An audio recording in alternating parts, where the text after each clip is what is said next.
அனைவருக்கும் வணக்கம். வச்சிருக்கிறது வெள்ளை ஆப்பிள் கொய்யாங்க. இந்த செடி வந்து நம்ம 3 வருஷத்துக்கு முன்னாடி சங்கரண்ணனுக்கு கொடுத்தா அவங்க சொந்தக்காரங்க தோட்டத்தில் கொண்டு போய் நட்டுருக்கிறாரு. முதல் காய் நம்மளுக்கு கொண்டு வந்திருக்காருங்க. முதல் பழம் வந்திருக்குது, நீங்க சாப்பிட்டு பாருங்க அப்படின்ட்டு கொண்டு வந்தாங்க. அருமையான வெரைட்டிங்க. இந்த தாய்மரம் எங்க இருக்குதுன்னா நண்பர் கோபிநாத்தோட அப்பிச்சிங்க தோட்டத்தில் இருக்குதுங்க. அவங்க அப்பிச்சி தோட்டத்தில் இருக்குது. சரியான வெரைட்டி.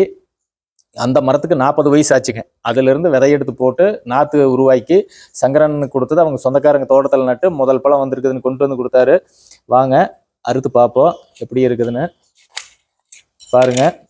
அந்த சிகப்பு ஆப்பிள் கொய்யா மாதிரியே இது வெள்ளை ஆப்பிள் கொய்யா எப்படி இருக்குதுங்க, ஆப்பிள் மாதிரியே இருக்குதுல்ல. அறுத்தா விதை வந்து கட்டுசா இருக்குமுங்க. விதை வந்து பெரிய பெரிய விதைங்க. ஆனால் வந்து டேஸ்ட்டு பட்டை எடுக்கு. ஏன்னா இதை சாப்பிட்டு பார்த்துட்டு போட்டது நான் தானே. இந்த வருஷம் இந்த கண்ணு போடலான்ட்டு இருக்கிறேன். இப்போ சாப்பிட்டு பார்த்துட்டு சொல்கிறேன்னு இருங்க. ஒரு ஓரமாக அறுத்து ஆனால் விதை பயங்கர கெட்டி. இந்த ஒயிட் ஆப்பிள் கொய்யாம இந்த வருஷம் போடுவோம். இதெல்லாம் 1/4 கிலோவுக்கு மேலே வருங்க ஒரு பழம். இதுவும் வணிக ரீதியாக எடுபடு. இந்த தாய் மரத்தை அடுத்த வீடியோ எடுத்து போடுறேங்க. நண்பர் கோபிநாத்துங்க அப்பிச்சி தோட்டத்தில் இப்போதான் பிஞ்சு காயாக இருக்குது. பெரிய காயாகி பழுத்தோன்னா அந்த மரத்தையும் வீடியோ எடுத்து போடுறேன். அந்த மரத்துக்கு 40 வயசு ஆச்சு. இப்போ இந்த கண்ணெல்லாம் நம்மக்கிட்ட ஸ்டாக் இல்லை. அடுத்த வருஷம் இது கிடைக்கி. நன்றி, வணக்கம்.